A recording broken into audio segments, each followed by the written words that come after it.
Hello, everybody. Welcome to Planet FPL, the world where everything revolves around fantasy Premier League. 10 game weeks gone. 9 game weeks gone, but 10 game weeks gone. You know what I mean. Introduce yourself. My name's Suj. My name's James. I got complacent there. I thought You did. people might know who we are now. Most do. Some won't. Celebs and all that.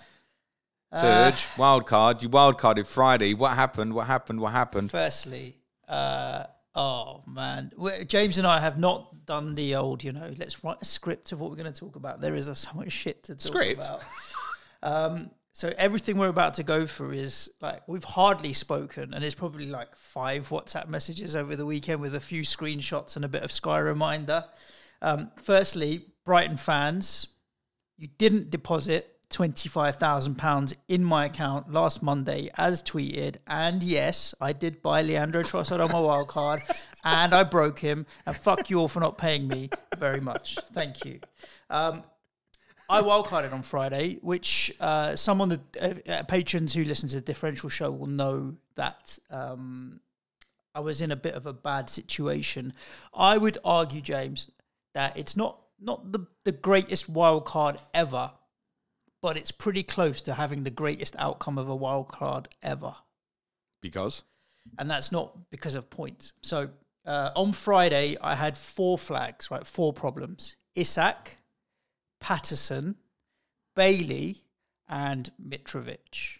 Now, Bailey and Patterson are budget-enabling fringe players, so it's not really a problem, right? But it is, because blank game week 12 is on the horizon, and I needed those bastards to be playing in a couple of weeks. Bailey, we didn't know what's going on. Isak, it's kind of hit and miss, and Patterson, we definitely know is out, right? So I've got 3 injuries there. Mitro, he's on the fringes. Right. So right, these 3 have to go. If I'm wildcarding, they have to go. So they went. In addition to that, I decided that there were some other players that were going to leave on my wild card. And I'll name some for you, James. Trent, on my wild card. Possibly injured. Got rid of him. Hallelujah. Luis Diaz in my squad. Got rid of him on my wild card. Possibly injured. And Kevin De Bruyne, I got rid of for Phil Foden. Upside. Ivan Perisic, I got rid of on my wild card. Didn't even start. Yeah. So when you look at it as I've got Perisic, Trent, and Luis Diaz are all premium players that could possibly hurt me getting rid of on a wild card. I got rid of them, and 2 of them now might be injured, and one of them didn't even bloody start at the weekend. So I feel like I escaped. And then if you look at what I held on to my wild card, I held on to Cancelo. I held on to Martinelli, and those 2 have come in trumps, right? Did you hold on to Haaland by chance? Yeah, of course. Right, and captained him. But when I got rid of Kevin De Bruyne, I swapped him for Phil Foden. That's worked out upside as well. I bought Trippier and Wilson, who I didn't own pre-wildcard, both returned. And Zaha, it's only an assist, but it's better than a kick in the balls. She all counts. So really, Reece James was a disappointment. You were on for probably mid 40 points this week, I'm going to guess. Yeah. Disastrous. So I ended up on 76. My rank went from 830k to 500k. But not only did I fix 4 problems last week, I have 3 more problems that I would have had I not wildcarded this week. Yeah. Which is why I feel like it's all injuries is luck, right? You just cannot predict when players are going to get injured. But I've come out of it now like, shit, I could have been in such a horrible position this week and 30 points worse off. God bless that wild card. Like Trossard, my blanks that I bought in on wild card were Trossard. They had a difficult game against you. Reece James, no one could foresee that. Still got 2 very good fixtures that come from Brighton. I mean, it's not a problem. Reece James, rested means he's going to play Champions League and not play Premier League. No, he's obviously clearly going to be back in the team. And James Maddison had a bad day at the office. Leicester just had another bad day at the office. But for only they were my only 3 blanks this week. Oh, Nick Pope, but I think Nick Pope. Again, Leicester, Newcastle. Sorry, it's this stupid leaky 1 goal shit that they're going to do all the time. But you could blame VAR for that one if you want to be super angry. Well, yeah, that's it. So I would also debate that is the highest point of a handball I've ever seen in my life. It's got to be 8 foot high, isn't it? Where Dan Burns' hand ended up. I think handballs might get a mention in this pod, mate. I feel like I've come out of it. I've obviously done better than I would have if I hadn't wildcarded by a significant amount of points. And this week I'm set up way better until obviously some players get fucked in European football or something. But yes, I'm over the moon with how it's landed. Yeah, I think if you could go back and rewind, you probably would have wildcarded with me in game week 8 in hindsight. But you can't do that. I think injuries then, right? Yeah, I think no, that's absolutely right. And at the time, we also discussed why it was right for me to wildcard and not right for you. Yeah. It's just because of what the elements of what happened afterwards. In hindsight, if you go back and turn back the clock, you probably would. But at the time, it wasn't right for you.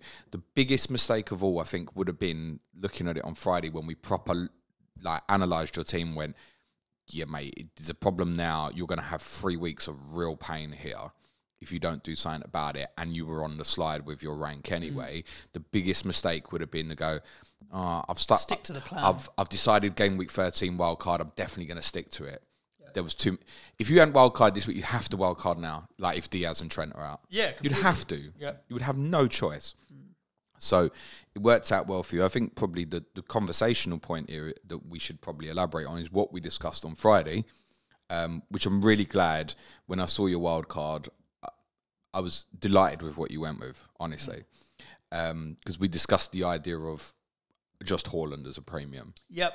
And moving that money around so you could have a strong squad and options. I mean, you've got some selection headaches coming up when Mitrovic is back fit. You've possibly gone one strong too many, but thinking about benching. I think Zaha first sub away at Leicester though. Does it make sense? I like what you've gone with in a whole. I think like Trippier, Cancelo, James was kind of the template defensive three to go with. Yeah, Zaha's fixtures coming up. Maddison, Martinelli, Foden, Trossard, all in great form. Wilson would have been my replacement if I'd sold Mitrovic. You obviously kept Mitrovic, which I think is understandable. Haaland obviously goes without saying. And you got the right defensive cover, in my opinion, for game week 12 in Gueye and Dunk, who have Wolves and Nottingham Forest at home, respectively, when you need them to play. The one question I would ask you, though, Suj, is you went with Cancelo, Foden, Haaland and Martinelli. Yeah.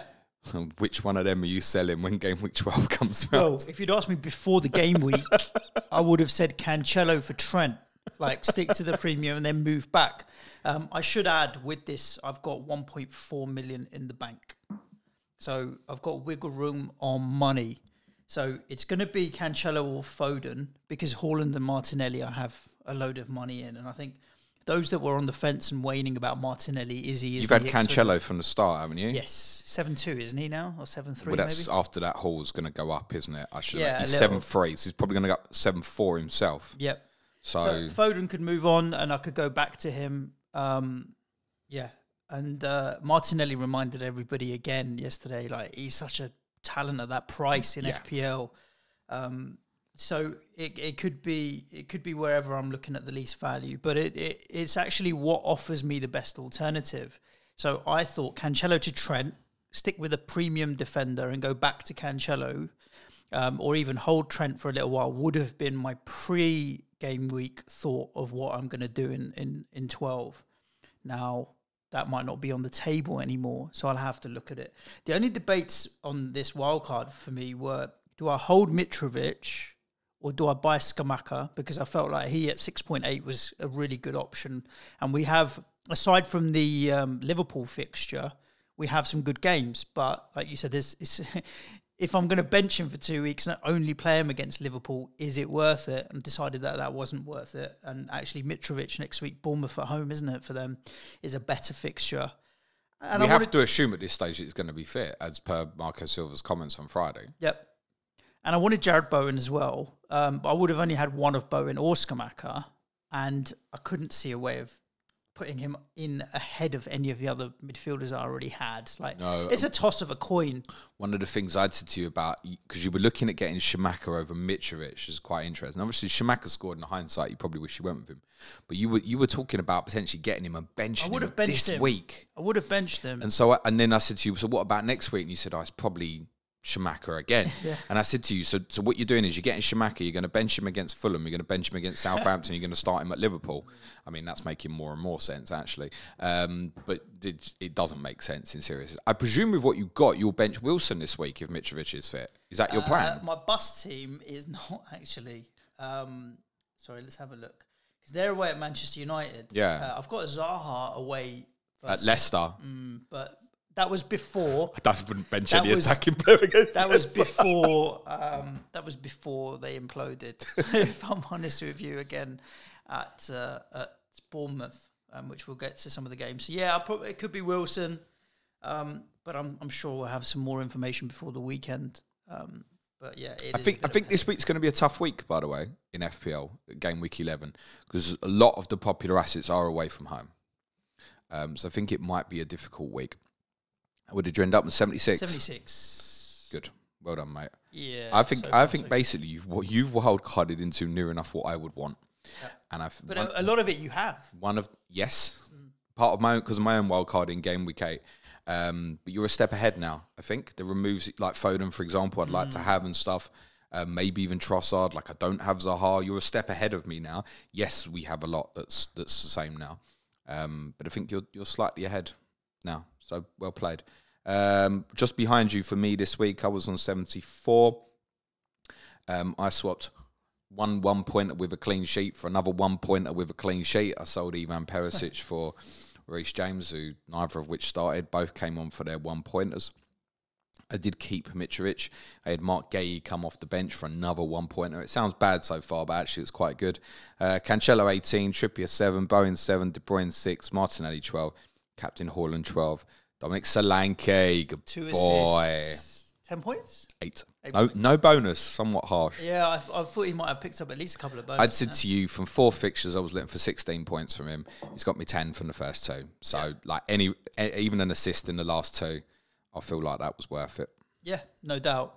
He's good value at his price, right? It's a very there's not a lot of value down there. There's not a lot of players that you can potentially go to at his value. No, I mean, so Edouard is throwing his name up at the moment. I just know that he scored in the last 2, and as soon as everyone goes and buys him, Mateta will play. What price Solanke now? Solanke, I think it's 5.7. Edouard's only like 5.3. Wow.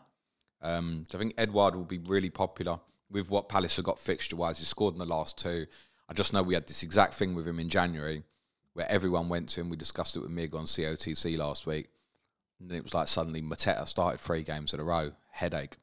But yeah, Edouard would look, if people are going new now and wanted a budget one, I think that's where people will be going rather than Solanke at this stage. We should note that there's a game still left to play tonight.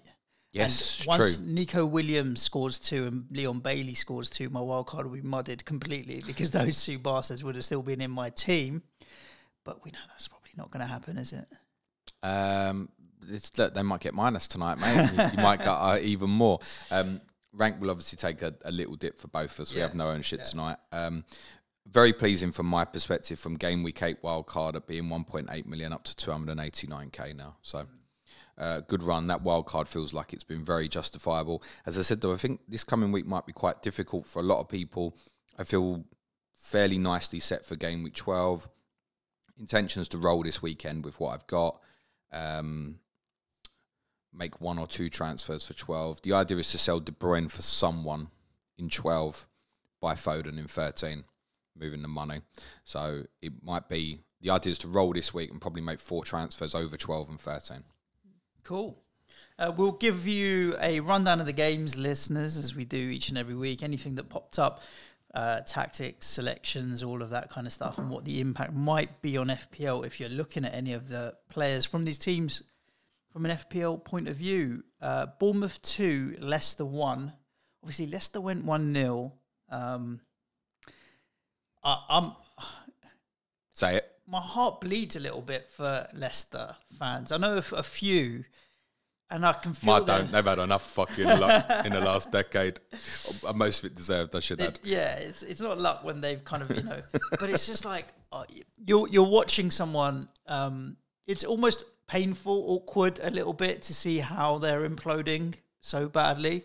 It's just, you'd think they turned a corner last week and just go straight back into banging their head against a brick wall. On the flip side, though, as soon as this game finished, I was waiting for our friend Neil Grover to tweet something about what Bournemouth's record was when you factor out the big six or whatever else, because they've gone and won again and they're eighth. And I did see an interesting tweet that they're above Liverpool, even though Liverpool beat them 9-0 in the table and stuff like that. Well, to add on to that, since the 9-0, only the top three have accumulated more points.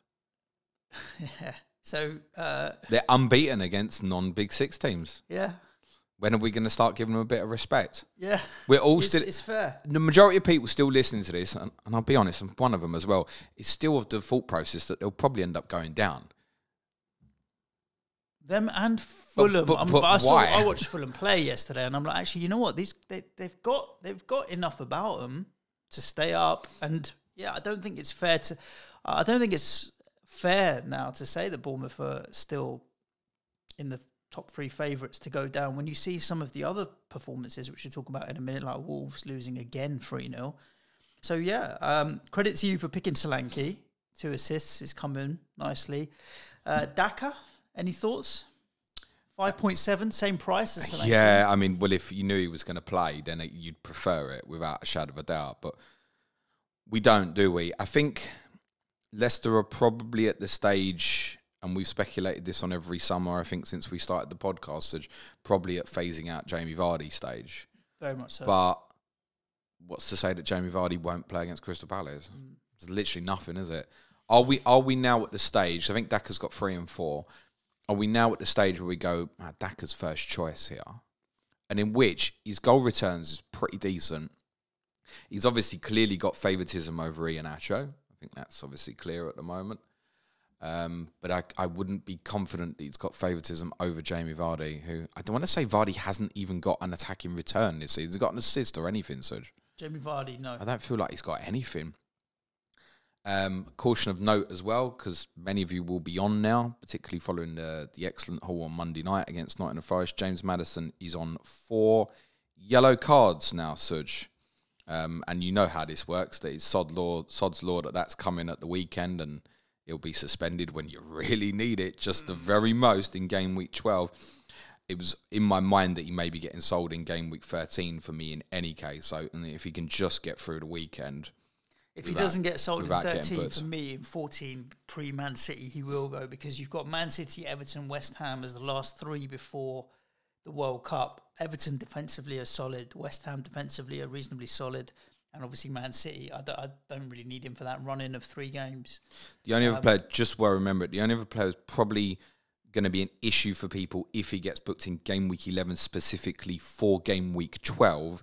He's probably Diogo Dalot. He's probably in a few teams. Obviously, were Jesus to get booked this weekend, he would miss game week 13, obviously, as he banks in 12. Anthony Gordon is suspended for Everton now this weekend.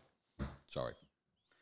I knew I'd forget that. Palace at home, Leeds at home, and then Wolves away. Yeah. 2 those home games. Palace are no mugs. Obviously, one at the weekend. Leeds, decent as well.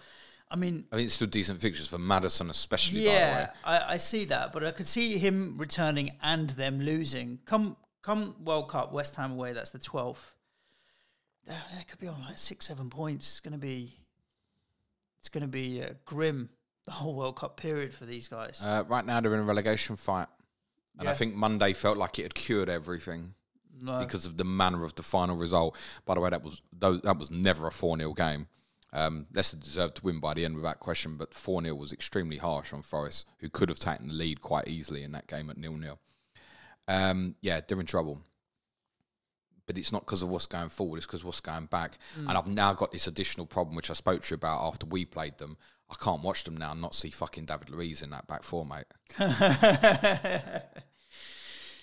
Honestly, even the way he runs. The equalising goal is so bad. They're 1-0 up, and Dewsbury Hall miscontrols it, goes out of play, and he stops dead.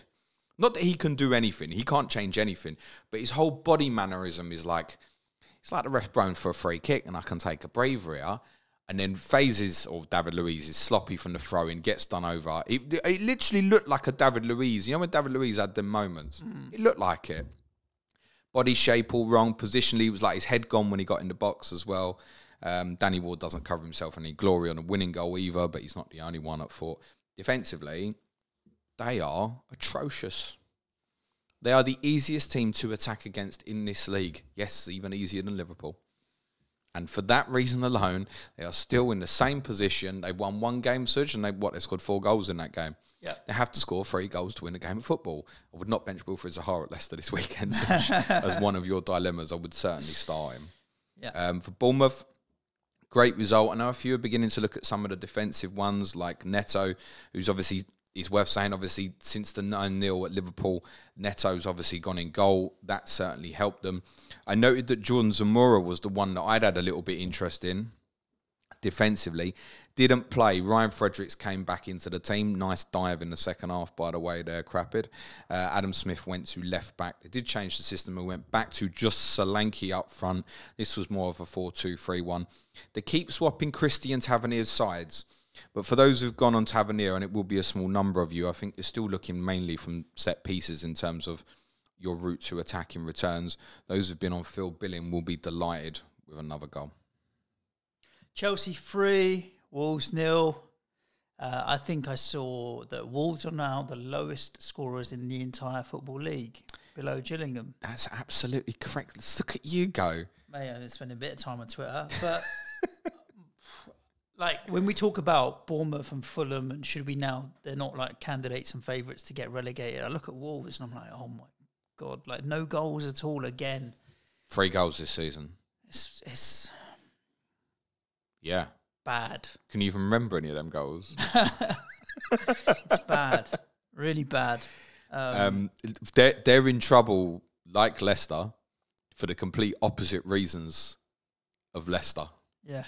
Like if Wolves played Leicester tomorrow, I'd probably back Wolves to they keep. play in 3 weeks. I'd back Wolves to keep Leicester out better than I'd be concerned about Leicester conceding the shitloads of Wolves. Look, there were some mitigatings for the weekend. Obviously, Collins is suspended, Neves is suspended. Diego Costa's only just coming up to fitness, got through just under an hour, but good for him to get the minutes in and stuff. Supposedly the midfield too, João Moutinho, particularly Mateus Nunes, played quite well. He's very patched up at the moment. There was some speculation, not that I've seen on personally in footage, but after the game, Jose Sarr getting some stick from Wolves fans and appearing to go up to the crowd in the shed end and telling them that he's got a broken hand. Really? Which might be a problem for a goalkeeper. That appeared to be what he was trying to suggest to some of the Wolves fans after the game. That said, I don't think he would have saved any of those goals with his hand, and his positioning for the first goal, Kai Havertz's header, is slightly bizarre. They changed system. They went back to a back 4, which I don't think we should be surprised about because of, obviously, Neves played in the middle of a back 3, so they really had to get another centre-back in alongside Kilman. Toti Gomez played. I haven't seen a huge amount of this game, Suj. I just know that over the next week or so, things may change for Wolves. We believe the intermediaries are in Spain today to potentially have talks with Julian Lopetegui, the Seville manager who was sacked last week. Yeah. Ties to Mendes. And Mendes apparently is out there, part setting it up as well. So I think that will probably get put in place this week, I should imagine. Very experienced coach. Wolves actually went for him a few years ago as well after Nuno went, and his timing just wasn't right for them. So I think he's been on their radar for quite a while. I imagine he'll become their new manager. But they've got issues. Clearly scoring goals. Neto's out till the new year. Jimenez, we don't really know where we're at. Clearly scoring goals is a massive problem, and that needs addressing drastically in January. Obviously, incredibly unlucky that Sasa Kalicic got brought in and did his ACL in the first game. Very difficult. I get that. Neto was a bizarre one, obviously, against yourselves, where they kept trying to leave him on, and he was clearly couldn't run on anything. So, squad looks thin. and we said this, if they started getting problems beyond that first 11, it looks weak. And if they don't keep key people like Neves, Moutinho, I think we now put Nunes, Kilman and Collins into that bracket. That spine there is quite solid with the 2 centre-backs and those 3 in midfield. I think that's decent. They had a decent amount of the ball at Stamford Bridge again at the weekend. They had a decent amount of ball against us, like 60% possession. They're tidy, they're nice. But a lot of that as well is, exactly that. It's just but you don't pleasant, very pleasant. Let them have it. Yep. Let them have it and draw them on. Yep. For Chelsea. Yeah, did we learn any more about Potter and what he might want to set up as? By the way, there's a deeper dive on Wolves this week on Patreon. Talking tactics. Wolves Slack Takeover podcast with me. Oh, lovely. Few of our Wolves patrons, and Phil Attle joining myself and Bradley Parker for a deep kind of fan look at what's happening with Wolves. Hopefully we'll have the managerial appointment by then. The Chelsea FPL story is obviously what was left out. And what was left out was 5 players the only 5 players who probably got any interest at the moment. So that's James, Silva, Chilwell, Sterling and Aubameyang. Yep. All left out the starting 11. Also Mateo Kovacic. I think the only other ones that would be getting any interest is Cucurella, who many have come off and was obviously ill last week. And Kepa's getting spoke about at the moment. On Kepa, a repetitive question I keep seeing at the moment is he first choice at the moment? And the answer is yes. Yes, he is. Distribution-wise, he's better than Mendy, and that's really important to Graham Potter and the way he wants his teams to play. I think Gary Mantle said it best over the weekend, our Chelsea correspondent, when he said, Kepa is number 1 until everybody realises why he wasn't number 1 in the first place, which essentially means that until there's a rick in him, he's going to stay in goal at the moment by the looks of it. Very much changed Chelsea team. I don't think we can read too much into this. Yeah. They went to Do you think Potter looked at it 4. and said, you know what, my reserves can beat Wolves here. Go out and do it, boys. Essentially, I mean, they'd played Champions League midweek. They got Champions League again this midweek. If they win in the Champions League this week against Milan, then they put in a better position to kind of go through. These Wednesday games just gone and coming up Tuesday, tomorrow against AC Milan was very important from having only taken 1 point in their first 2 in the Champions League. So yes, I think this was probably in hindsight pre-preps that he's looked at it and gone, they've got so many issues. First goal will be important. I'll use the artillery on the bench if I need to. Sterling and Aubameyang didn't even make an appearance. No regrets on buying Reece James. Because very much my thinking at the time was, if I go and buy him, that looks like a certain clean sheet. And you would look at that playing against Wolves at the moment. Really, really fancy your chances for clean sheet returns. Just literally on that alone, I think, again, people will look at Palace defensive over the next 2 game weeks just because they play Wolves in game week 12. So I think if you go for Chelsea assets, you have to accept that this will happen, unfortunately. I think it probably does mean that as it's Tuesday and then don't play till Saturday and then till Wednesday, those of us who are on Reece James can feel very confident about it, I think. Those who have gone on Sterling or Aubameyang can probably feel quite confident that they start these next 2 league games. Ben Chilwell ain't got a clue. Not a clue. Not a clue if he'll start games or not. I wouldn't go near it. Can be an absolutely phenomenal FPL asset, but I would have no confidence that he starts. Cucurella's fit again, so I don't even know what system they're going to play. Agreed. So Reece James, part of it is as much as the potential defensive returns, covering it off. The ownership's still big. Definitely don't sell. Surely no one's doing that, are they? No. This will frustrate Villa Chelsea. Away and then Brentford, so yeah, not at the moment. Man City 4, Southampton 0. I want to talk about a couple of specific players, but obviously, we expected them to win 4-0. You predicted a 4-0. I predicted a 4-0. Guess what the score was? 4-0. I got loads of predictions right at the weekend other than Spurs. And you're happy to get that one wrong, to be honest with you. Absolutely. Cancelo, 18-pointer, clean sheet, goal, assist, max bonus points, playing on the right. How much of do we look into this? Didn't play on the right.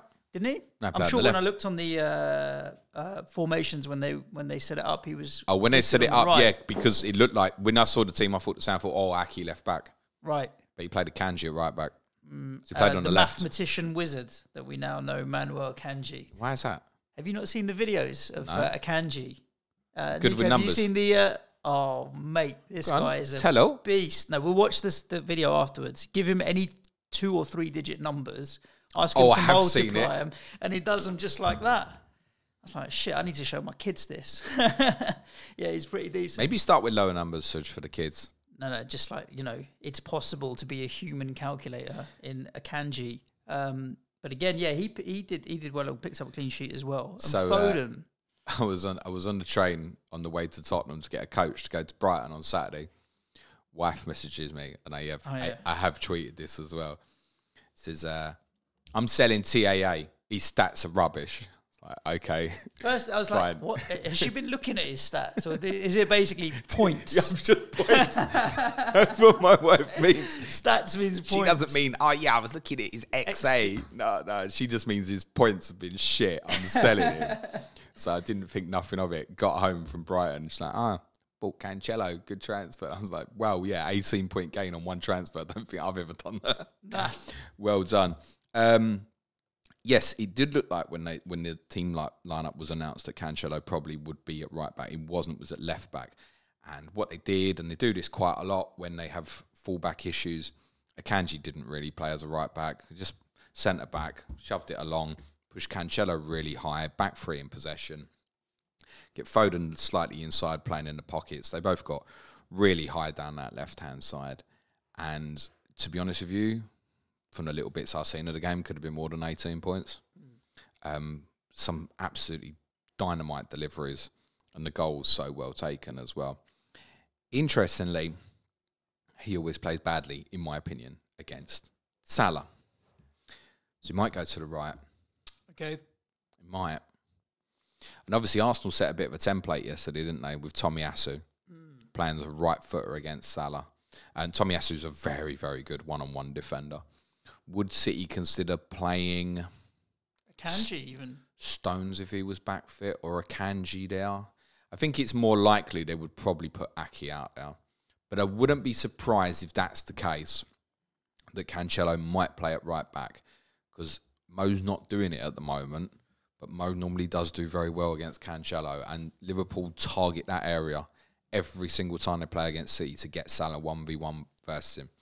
So I think it would make sense, in my opinion, for Liverpool to probably play Cancelo at right back and have a good 1v1 defender such as Nathan Ake to play at left back against Liverpool. That said, Salah could easily just move and play through the middle. I doubt it, though, after I saw Nunez's movement yesterday. 24 goals in 5 home games now for Manchester City this season, which I'm sure you can do the maths on. It's 4.5 per game average. Saw what I put on the old social media Bird app. If they carry on, a goal difference, not goals scored, goal difference of 101.3 is what they'd finish this season. Their goal difference is more than what Arsenal scored. Yeah, it's mad. And Arsenal the second highest scorers in the league. It's bonkers. And they're not even top. Incredibly. There was a big debate at the start of the season in terms of who's the best 8 million midfielder. You had Kulu, you had Maddison, you had Saka, you had Mount, you had Foden, and then there's probably one or two I've missed in there as well. The only reason right now it's not Phil Foden is because it doesn't have a fixture in Gameweek 12. Yeah, but he has been, it's head and shoulders the best 8 million option so far this season. But there's loads of them looking good. I mean, look at Saka again yesterday. Yeah, he was decent, but I still think Foden for me at the start was 4th or 5th on that list. I think I have historic bias where I've never really... I've never really thought that it's materialised for him in FPL. It's a different beast this season, though. Go back, and this is where I talk about this a lot. It's just kind of off Foden for a second. The idea that the template moves, even what we want. So in pre-season, we all wanted big at the back and stuff, right? It's not worked. You have to come off it, right? If you keep just smacking your head against the wall and just keep playing Trent, even though Trent is still underpriced because of what his capability could be, keep getting 1 point off Perisic. You've got to look at these things. Go back to sort of game week 4-5, and the amount of people were trying to kind of force in a third premium and coming off 8 million midfielders, and you want to stay around that zone at 1. You want to have at least one of them available. If you're sitting there in that zone right now and looking at Maddison, Bowen, Saka, Foden, and can't get near any of them, that's grim. Yeah. Because it's a case to say you'd want all of them at the moment. I think Foden will play on the left against Liverpool, which might mean that Mahrez plays again, who started at the weekend. Just looking at it at the moment and thinking, irrespective of whether Trent's fit, that side is such an issue for them. And Foden is so much more direct. Grealish will be a much better opponent for Trent. Because Grealish isn't going to pop it and burn Trent for pace if Trent is fit. Foden, burn him. So I expect Foden to play on the left against Liverpool. I imagine he'll go with Bernardo Rodri. It'll be a similar team to what played at the weekend. I think KDB will play pretty high. Big game, Kev. I'd expect him to return. I fail to see if City turn up and play properly why they wouldn't win at Anfield at the moment. That said, they have a horrendous record at Anfield. They really do. The only game they've won there, I think, since Nicholas and Nelka scored twice for them in the early noughties, was a game that was behind closed doors. So they haven't won in front of a crowd at Anfield for about 20 years. So they do have a psychological, but I mean, they should, as it stands at the moment, it should be going to Liverpool and winning at the weekend. And Haaland, captain at the weekend, it's not even a question for me at this moment with the way Liverpool are defending. Yeah. And they'll give him space in behind. Yeah. Better than what he gets in most games. I wouldn't be surprised if City get 4 or so on Sunday. Yep. I'm not talking about winning 4-0 because I'm sure they'll probably concede as well. But yeah, I wouldn't be surprised if it's like a 4-2 or something. Yep.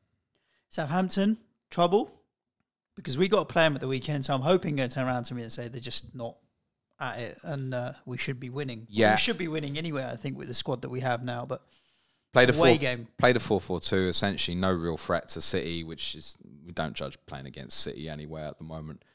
I don't think Hasenhüttl knows what he really wants to do with the team. There is renewed speculation again. I know Matt Samuel, our Southampton correspondent, tweeted, said perhaps there's question marks still. There was a lot of speculation last week.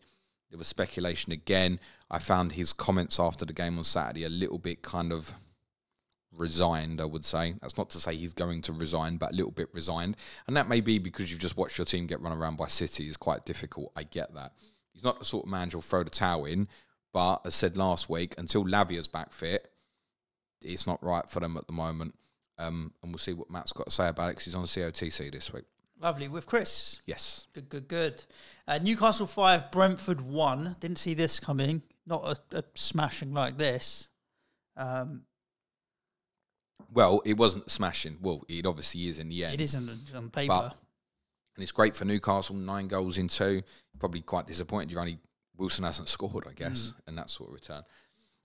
Newcastle well deserved to win. Was it a 5-1 game? No.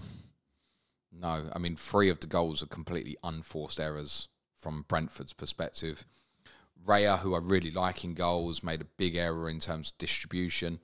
Ethan Pinnock falls over himself for the 4th goal, and Almiron walks round Raya. And then Pinnock, who just returned to the team, obviously scored an own goal for the 5th. And I'd like to quote Thomas Frank, the fucking liar, from Thursday. I need to decide who is playing next to Ben Mee in that back 4 at the weekend. We decided on both of them, didn't he? I didn't play a back 4. So Pinnock, who's been out for the season, returned. Obviously, Christopher Gere moved into inside from right back. Played a back 3. Played with wing backs. And yes, Tony scored, but it was a penalty. It wasn't from open play. And the theme is the same. The back 4 is better for them, but unfortunately, or it's better for him. The theme also remains, I have no clue from game to game what system they're going to play. I don't know. Do they look at Brighton and think, do you know what, we'll go with a front 3 because Brighton will give us a chance on the counter-attack? Or do they go with a 5, go with a lower block, go direct into Tony and have Mbumo off him? I don't know. Possibly Tottenham set the template to say that they should go with a 5-3-2. On Friday night against Brighton. Do you think there's any concern around Newcastle assets now? Because they go into a slightly tougher run. They've got Manchester United, Everton defensively have been okay, and then Spurs in the next 3. I mean, my plan is to play all 3 of my Newcastle assets throughout, which is Pope, Trippier and Wilson. It's my plan this weekend because I just think it's more important to roll and I want all... Have I got 3? I haven't. I've only got the 2 now, haven't I? But if I did have all 3, I think I'd start them. Like if I'd have gone Mitrovic to Wilson, as some would have done, then I think I would just play him this week because I'd rather roll and have the the knowledge for 12 rather than force myself into a different move. And we've got a good 12 fixture at home to Everton. So I think, yeah, play generally. When they go to Tottenham, might be a bit different. I think if all three by then, because City and Arsenal's come back around, you're like, can I move alternatives? It doesn't feel that way. Wilson, so I've got enough money for Wilson to Jesus, for example. So that might be something that I look at when we get there. Yeah. Yeah, that's arguably worth steam back in, I think, with Arsenal going to Southampton in 13. Feels justifiable on the fixture. Yep. Good though from Newcastle. Cut the goals from Gameres. They Brentforded Brentford on the first goal with a block round the back post. Gameres has scored more, I think, than any other Newcastle player since he joined the club. Ironically, a lot of that is obviously to do with Wilson's injuries. Almiron, one less FPL point than Salah. Almiron or Bailey? Bailey owners who are looking forward to tonight's game just screamed, yes, James, it's Almiron. Any interest in Miguel Almiron? Nope. Why not? Because my midfield's strong as it is. What if it wasn't? If you're sitting there with Pereira and the luxury or something like that, do you consider it? Nah, I'd keep Pereira. I saw Pereira yesterday against us and he's decent. So. Okay, bad example. Josh Da Silva. Yeah, Josh Da Silva, maybe move on. Alex Iwobi, for the one person who asked me on stream Friday night. Yeah. No, I wouldn't be going. He's doing great. He's doing absolutely great. I just look at it logically and say, you want the kind of guarantees at the moment. What I'd say is I think why he's playing well, there's no reason for him to get taken out of that team. I just know that down this line, you got St. Maximin come back on as a sub at the weekend. Once Isak is fit, there is a real pressure what they do with the system then. Real pressure. And I don't think, as good as he's been, and he has been really good, and he works his socks off. He's really good for them defensively as well in terms of from the front. I don't think he'll be in Newcastle's strongest 11 once everyone's fit, and I'd just be very conscious of that. Agreed. Those who've got, ride the wave, keep going, well done. Brighton 0, Spurs 1. So obviously there's different narratives around this that you can talk about, but Spurs did change system if we're talking about systems, and in comes the midfield three that we've seen a little bit. And there have been questions around whether or not Conte wants to use three in the middle in certain games and certain situations. Brighton, though, had more of the possession, as you'd expect, had more of the chances and shots, as you'd expect, but Spurs come away with a 1-0. Is this a classic Conte? Classic Conte, yeah, okay. To be totally honest. An undeserved 1-0? I mean, it's never undeserved, but they had the better of the game, but you did enough to... They had the better of the game territorially after we scored. At the point that we scored in the game, I think we deserved to go in front, to be totally honest. I think by the end of the game, you'd probably say that Brighton would probably value for a draw because the game was very even. And obviously in terms of possession and territory, they had the most of it. But then we had the lead. So we are going to go a little bit deeper and stuff. Interesting comment from De Zerbi after the game. Picked an unchanged lineup, and that's completely understandable following the draw with Liverpool. He said, and this might be part translation in fairness, but Andy Naylor's Brighton correspondent from The Athletic tweeted this out as a quote. He said, De Zerbi said, I made a mistake in the first 15 minutes. I thought Antonio would play 3-4-2-1, and 20 minutes before the game he played 3-5-2. So I think there's a translation error there, because the first thing is, I'm presuming he didn't only see Antonio Conte's team 20 minutes before kickoff, because the rest of us had all seen it an hour before kickoff. He might have just made the assumption and just not looked at it. Really? It can happen. Surely he must have known it was a possibility that it could happen. I don't know. Even from, because there was a lot of talk in the Tottenham community at the weekend, even looking at his Inter Milan teams against De Zerbi's Sassuolo's, where Inter regularly play 3-5-2, and they beat Sassuolo once with only 30% possession. Inter Milan against Sassuolo, 30% possession, and beat them. But I think what is clearer there from the acknowledgement is he realised it was a problem in the opening quarter of the game, if you will, first 20, 25 minutes, and they didn't deal with it. And honestly, in that opening period, we were really good, I thought. We had the better of it. We had a lot more of the ball than what I'd expected at that stage of the game. And then, yeah, okay, once we've got the goal, we've sat back a lot more and stuff. So, look, was it great? No. I mean, in terms from a spectacle for the neutral, it was lowest XG of any Premier League game involving a top 6 team so far this season. So if you're watching it from a neutral, I can understand it was pretty frustrating. from a fan perspective, after a really difficult week, beat by your rivals, dropped points in the Champions League, death of Giampiero, which shook them so badly. So they all called him the professor and stuff. You seen the Kane interview after the game? It was nearly into... Mate, come on, man. Yeah, it's hard. So I saw players out there who were wearing the shirt and absolutely fighting for their lives. There were a few really good workers. I thought Ryan Sessegnon played really well. Højbjerg was good again. I thought Rodrigo Bentancur in the second half was absolutely magnificent. I genuinely mean magnificent. Okay, wasn't free-flowing stuff. Yes, he changed the system to 3-5-2. That's what a lot of Tottenham fans wanted him. Yes, the fans wanted him to pick a team that on paper looks more negative. The main thing people want to know is it going to stick? The very simple answer is it is opposition and personnel dependent. Tottenham have a major, major problem without Kulusevski at the moment, which I think dictates that we should play this system. Any that said, date on when he'll be back? No, could even be Wednesday. Right. That said, I think that Tottenham should probably play 3 up front against Frankfurt and Everton in the next 2 home games. But at Old Trafford next Wednesday, irrespective of who's fit, I think Tottenham should play 3-5-2 or 5-3-2, however you want to determine it. So I think it is opposition and personnel dependent. I would actually like to see against Everton specifically at the weekend, him to play Kane, Son and Richarlison, and rather than the 2 either side of him, I'd have Kane drop in as a 10 and have them 2 right through the middle. I'd like to see that because I think that will fix the creativity problem in a game like that when Kulusevski is not available. So, great result. Brighton were a bloody good team. They overdid it on the ball. Too much. It felt like, you know, when we used to watch him under Potter sometimes, you think, fucking hell, shoot. Shoot now. Yeah, it must have felt like that quite a lot. That said, Tottenham, one of the things I kept saying during it, stay inside the pitch, stay inside the pitch. And what I mean is stay inside the game. Like, if they're going to get behind you, let it be on the outside. So, yeah, we were very narrow. We made it difficult for them. It's not what anybody overly wants to see, but defensively, it was a good display. I can't remember Hugo making the save. I know he did, but I can't remember what it was. That said, I can't overly remember Sanchez making either. It was that sort of game. He even changed when Mitoma come on for Brighton. What a live wire he is, by the way. Originally came on at wing back. Conte was so decisive. So last week at Arsenal, he wasn't decisive what he was doing. So Emerson got sent off and it was like, oh, do I bring him on? It took too long. Arsenal scored again. Game was finished. Admittedly, it was finished when Emerson got sent off anyway. This time, once he looked at Mitoma once, he went, forget that. And he brought Richarlison on for Bissouma. That don't sound like a negative change, does it?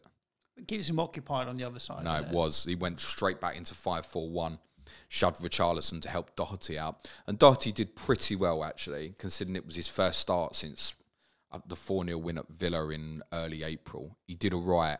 He handled Mitoma okay towards the end. Honestly, he's got some talent, that boy. He'll give Estupinan some minutes problems, by the way, if you've got him. It's part where I've been advising to go for Dunk if you're going Brighton defensively. On Doherty, I see no reason why he won't start the next 2 league games. I imagine Emerson plays against Frankfurt on Wednesday. He's obviously suspended for the next 2 league games. So you've got Everton and Manchester United. So if you're sitting there at the moment, you're thinking like you've got Saliba and you want cover for the 2 games, you want the upside of, say, Doherty against Everton, and you want to go back, I don't mind that sort of move, for example. He's 4.6, the Doc. Beyond Manchester United, not a clue. Not a clue if he would stay in the team or not. My guess right now would be no, but I think if he performs very well in the 2 league games, then he could stay in the team. And he could be, until the World Cup, quite a decent little asset. But I think it's probably more if it's a luxury move. Yeah. It's a luxury move. There was no guarantee that he would start at Manchester United. I see no reason why he wouldn't play against Everton, which actually most of the focus is on 12, but 11 is more important. Well, the points will be in.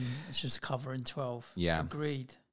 Let's move on to Sunday. Crystal Palace 2, Leeds 1. I mean, Leeds went up early, and I thought, okay, well, at least I'm not playing Mark Gahey this week. But Palace, to their credit, come back in and took the points in the end, and Zaha did get a return, even if it's only an assist. Game of 2 halves, very much so. Leeds, I thought, were brilliant in the first quarter of the game. and became unrecognisable in the second half compared to what we saw at the start. Pressing so good. But I think what happened is Eze and Elise are part of the problem for Palace at the moment. Honestly, it was about 5 minutes to half time, Suj, and I was sitting there and I watched all the game. I think, I can't remember Eze touching the fucking ball here. Right. They couldn't get it through to him. They weren't helped as well, Palace, by Decore made a tackle. Different day, could have been a red card. If it had been given as a red, VAR wouldn't have overturned it. Right. It was on that borderline, like the Emerson, the Van Dijk at Everton. It was on that borderline. And Leeds just kept pressing them, and Palace when Palace get into the final third, they play some nice stuff. Their build-up from the back's quite slow and pedestrian, I think. And what they worked out to do in the second half was just bypass it a bit and start playing into channels, get it in the final third, then play with your Eze's, your Elise's, Zaha's, play creative. They just couldn't get into them in the first half. Bamford had a brilliant chance to make it 2-0. Perhaps if he'd been a bit fitter and sharper, he would have scored. But by the end, it was difficult to think Palace didn't deserve to win, because to be honest, from when Edouard equalised, I can't remember a Leeds shot, barely. No. He's obviously of interest, I think. It's 5.3, obviously scored in the last couple. You don't need to look further than the fixtures and Leicester next, but their fixtures are good anyway. Yep. To repeat the message at the start, I just feel like Mateta could play at any time. It's a luxury one if you can gamble it. Neither Eze or Elise hold too much interest for me, despite returns for both. As I said, I think they're part of the problem. They might also be part of the problem why they're struggling a little bit for clean sheets as well. How many clean sheets Palace got this season, Suj? That's a very good question. Let me find out. So one, maybe? None. None. Oh, sorry, Newcastle. They drew Newcastle away. Yeah, Gates had played really well that day. Wasn't so good yesterday, particularly in that first half, by the way. I think they're part of the problem because it feels like there's one too many cooks for me. With Zaha, Eze, Elise and Ayew behind the front man, that's great. I think it's restricting Zaha in terms of his freedom. We know he likes to hug the touchline anyway, but I think he's best when he can be expressive and decide to change up his game, particularly in away games, ironically, rather than home games. And Christensen actually defended Zaha quite well till very late in the game. The assist obviously comes about because of Eze's brilliance, and I love him as a footballer, you know I do, and we've spoken about Elise before, and his attacking returns per minutes played is really good. I'm just not sure that that's suitable for them unless they're really going to dominate. I think the easy fix for them is to play Eze in a deeper role. I know he can do it. I'm absolutely certain he could play again when they're going to have more of the ball. Like that yesterday, I think the easy solution was to drop him in as a 6 alongside Decore to give him control, because then you can play round him a bit. Eze is a press-resistant player. He's not easy to get the ball off of. But I feel they're starting too high from a starting position. It's given them a few issues at the moment. Very disappointing for Leeds. I think that's 5 winless now after a really good start. They've kind of sleepwalked down the table, haven't they, a little bit? Yeah, but do you know what? I really enjoyed watching them the first quarter of the game yesterday. I know you won't have seen it because she was at West Ham, but they were well valued to be ahead, and they just swamped Palace off the ball. Aronson played well, particularly in the first half, then drifted off. I thought Jack Harrison was good throughout, actually, for Leeds. Pascal Struijk's doing a decent job for them at left back. In the end, they've ended up losing the game because of a bit of brilliance from Eze. The problem is with the way they press so hard. I've seen it before with Pochettino teams at times who are going to get knackered towards the end. It was intense. And I think then once Palace equalised, the heads went a bit because Palace shouldn't have been equalising at that point.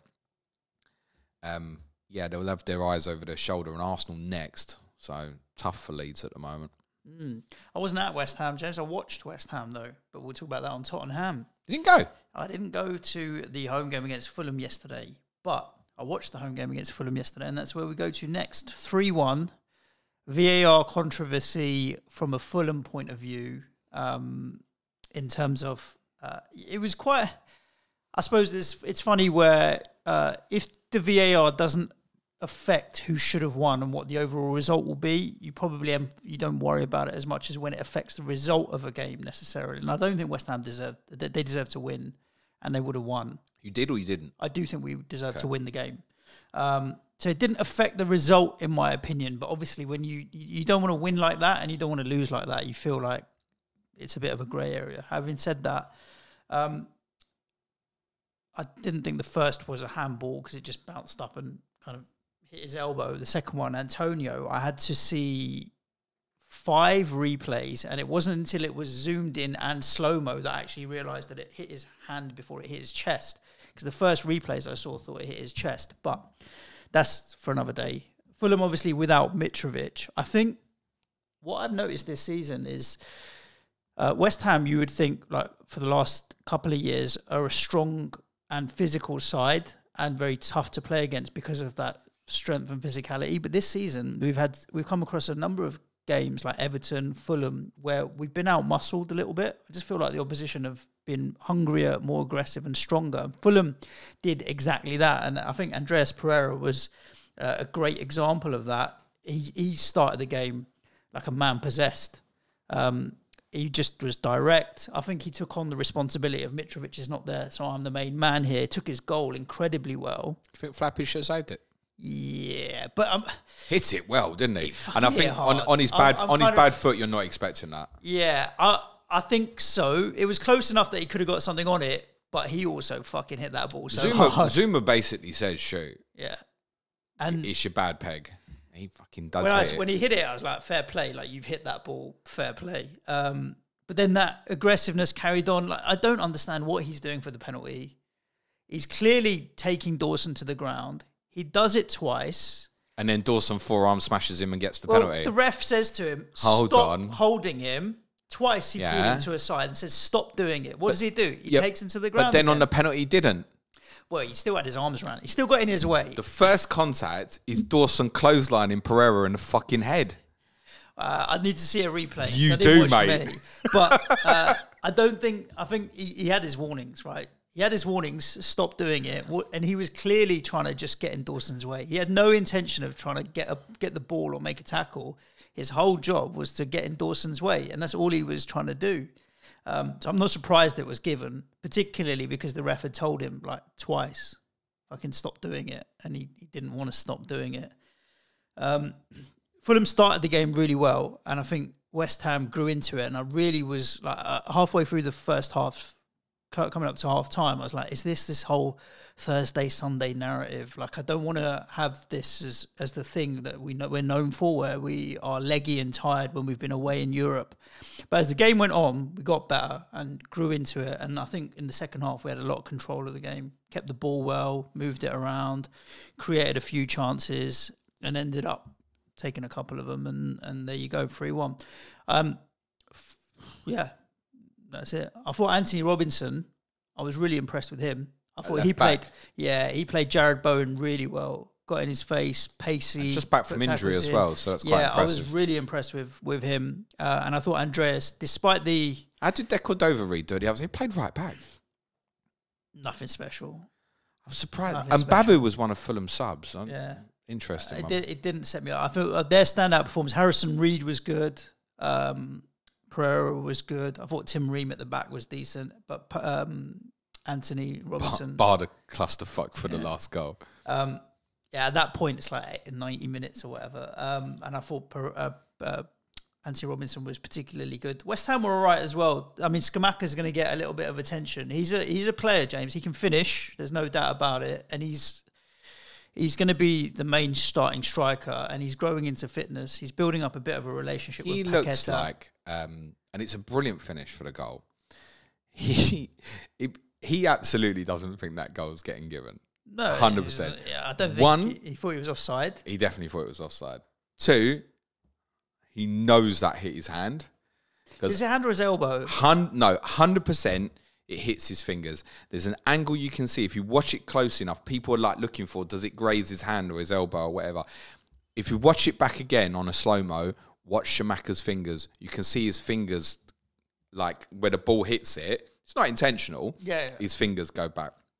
Therefore, by law, as seen with like the Rashford goal, 100% should be disallowed. As much as I don't think in the spirit of the game it should be disallowed because it's grazed his finger. It's stupid. But by law, that should be disallowed. He looked like he'd got home and his missus had incriminating pictures of him having an affair, and he said he did the shaggy and said it wasn't me, and she went okay. Like that, he couldn't believe his luck that goal was given, mate. And the Antonio goal, by the way, the reason the goal is given, unlike say the Rashford one, is it's a little bit like you know when you don't get an assist, where you put a player through and the goalkeeper saves the first one and then he puts the rebound in. Because the goalkeeper saved the first shot, you don't get the assist, which is something that really annoys me because that's more of an assist than a shot being blocked, for example. But therefore, because it's saved and it goes back into Ream, technically it's judged as a new phase of play. Whereas on the Rashford one versus Everton, there's no turnover of play. Everton never have deemed control of the football. Pickford gets a touch, so you can't pull it back, but he's not in control. Ball. This is the issue, right, that I have with this massively. If Antonio pushed the Fulham player who was challenging with, forgive me, it might have been Ream, I can't remember. It might have been Adebayo, actually. But if he pushed him and the referee didn't give it, and exactly the same thing happened, they go back and they go, they pushed him, it's a foul. So why in the world that's not given as a handball? Because unlike the Schumacher one, with the Schumacher one, I can look at it and go, yeah, I think like the ball bounced behind him anyway. He wasn't trying to do it. The Rashford one was completely accidental, but fine, it's the rule. The Antonio one, whether deliberate or not, there was a movement from hand towards ball that helped put it in his path. Yeah. It's absurd that those two goals weren't disallowed. In the spirit, I think the Antonio one should have been disallowed anyway, and the Schumacher one should have been given. By rules, I'm not having this second phase shit. Both of them goals should have been disallowed. Well, and it shouldn't have been a penalty. Honestly, if you watch it back, Pereira's an idiot, and so therefore there's little sympathy. But actually, on the incident of the foul, Dawson clotheslines Pereira as Pereira goes to stop him. Before he stops him, Dawson gives him the clothesline in the face, mate. But then why has Pereira got his arms out to try and stop him? He's acting as a blocker.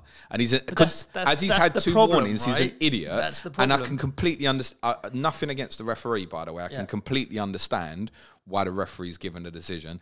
And I also understand why VAR didn't overturn it, because the referee specifically, I've warned you.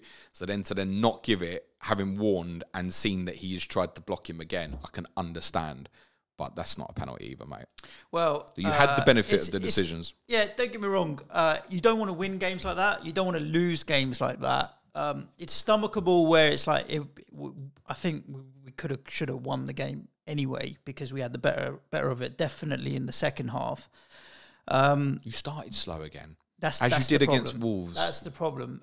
I can't say anything about the Wolves game because it was after the international break, but it wasn't after Thursday night football because it was on a Saturday. So I don't know if there's anything in it, but I don't want to make anything of it. Just thinking about the fixtures kind of coming up. I mean, I think Fulham's still worthwhile at the moment with Bournemouth at home. Then they got Villa at home for 2 home games, and then Leeds. I think other than Mitrovic, Pereira, there isn't anyone else that I'd particularly be looking at unless they were real. They're going to sit on your bench a lot of the time and you might use them from time to time. Most people are going to end up starting Pereira against Villa. I think that's important to note for those who perhaps are not. Like, his ownership will probably look fairly big, I think, because he will be sitting on the majority of people's benches. Most will play him in that fixture, and it's a decent fixture as well. And I'm looking at this week thinking if I've got a major problem, say he says Mitrovic is doubtful again, I think Pereira first sub, I'd just leave that, I think. Yep. Actually, for this week at home to Bournemouth, like, that's okay. It's not a disaster. The word going into the weekend from Marco Silva was that Mitrovic was really, really close. And he clarified that by saying, well, if he's really close this week, he's definitely available next week. And that's exactly what he said. I've watched the words come out of his mouth. He was when he was getting asked, oh, is this a longer term problem? He's like, no. If you don't play this weekend, he's definitely playing next weekend. That's not to say that when they assessed him on Saturday, because on Friday he was training on his own, he might have flared up and gone, it's bad this. Don't know. So keep an eye on the note. Don't sell. Flag. By the way, Harry Kane's got a flag at the moment. What is that, mate? knock. He literally has said after the game, I've got a knock, it's fine. He'll play for Tottenham on Wednesday night, I'm fairly certain. And I know I've realised I've jinxed that now, but I don't care. It's a nonsense flag, that is. I don't know what that's all about. Mitrovic obviously is rightfully flagged. Owen, 83% now. 83% of his Premier League goals have come in home games. Next 2 are away. Well, it's well-taken penalty as well. I think we're pretty clear that he is the penalty taker now. He took one in Europe. I saw a few saying that they were surprised by it, but we were clear on it. He took the last one, and it's only Lanzini wasn't on the pitch. But Lanzini's not likely to be on the pitch much at the moment, with Paqueta's definitely in that starting 10 slot. West Ham got 2 good fixtures out of the next 3, Bournemouth at home and Southampton away, but other than Bowen, maybe Scamacca, I'm not enthused about going and buying these guys. There's better options at those prices elsewhere. Okay, boss. Arsenal 3, Liverpool 2. Another one where you're like, okay, they've won this game. There's a little bit of VAR controversy. I don't think net it affects who was the better team and who deserved to win, because I think Arsenal in the end did deserve to win. Absolutely. But yeah, it could have gone any other way. Give the handball against Gabriel and it's a penalty the other way, and the penalty soft. It's on the softer side of penalties, so could have gone the other way. But Arsenal really, I think they deserve a lot of credit for actually now showing that they're the real deal. This is the type of game where you come out with even a draw and suddenly they're not top of the table, and then suddenly the pressure's on. But they've maintained it. They're still top of the table, and they've gone and done the business here. Which one do you want me to start with? Arsenal or Liverpool? Arsenal, I think, will be quicker. Okay, fine. They're good. They are very, very good. They are the only team that are capable of pushing City at the moment. And I think most people's expectation based on what they're seeing at the moment is that Arsenal will finish second. I find it difficult to believe that they won't at the moment. It is worth saying the fixtures have benefited them. Listen, they've still won these games very, very impressively. But in terms of away fixtures, they've had, Palace, Brentford, Bournemouth, and who else? Manchester United, obviously, they lost. So I know people say, they lost at Palace and Brentford last year. Brentford had mitigating circumstances. And Palace away, they just had, obviously, a terrible night with a few injuries and stuff as well. And they won those 2 games this year, and that shouldn't be understated. But they have probably the top 12 or so still to play away from home, arguably. But the 8 wins from 9 is very impressive.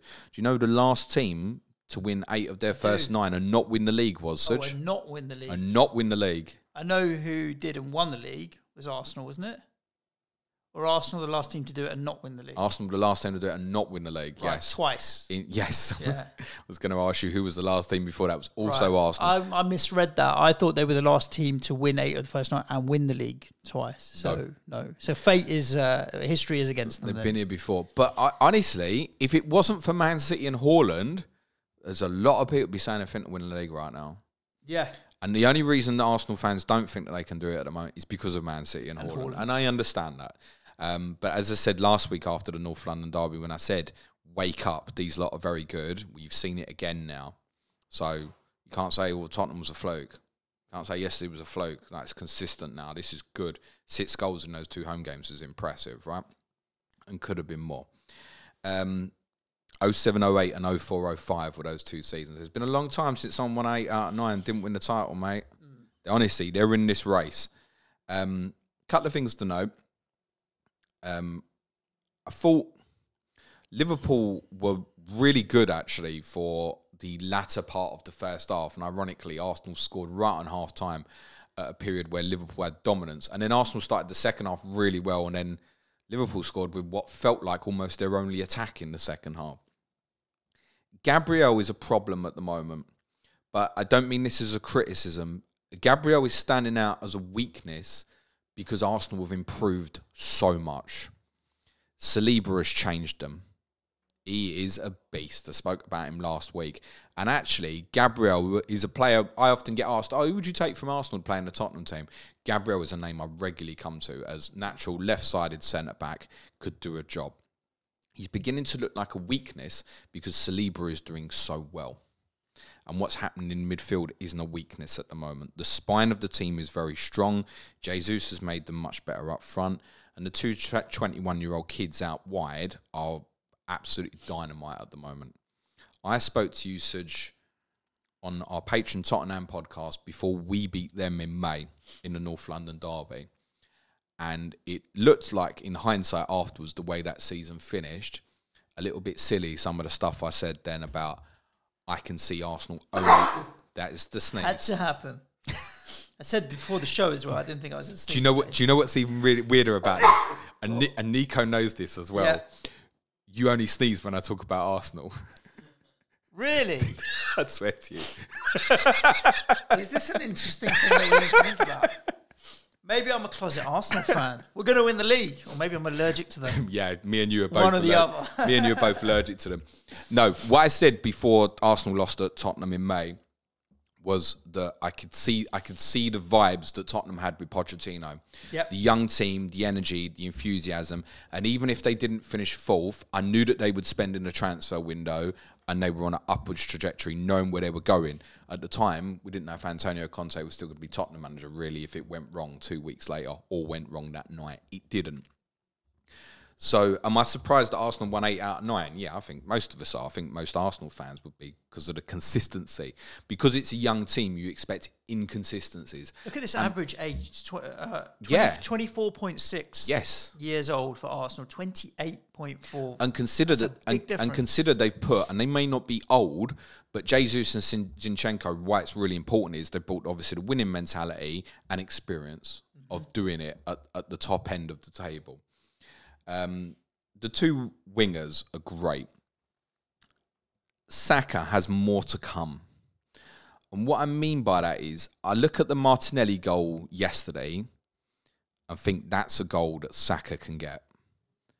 He doesn't run in behind like a Son or a Martinelli per the goal yesterday. He wants to go and run at people. The next level for him, there were loads of opportunities yesterday where I think, get on your toes and go, make the run.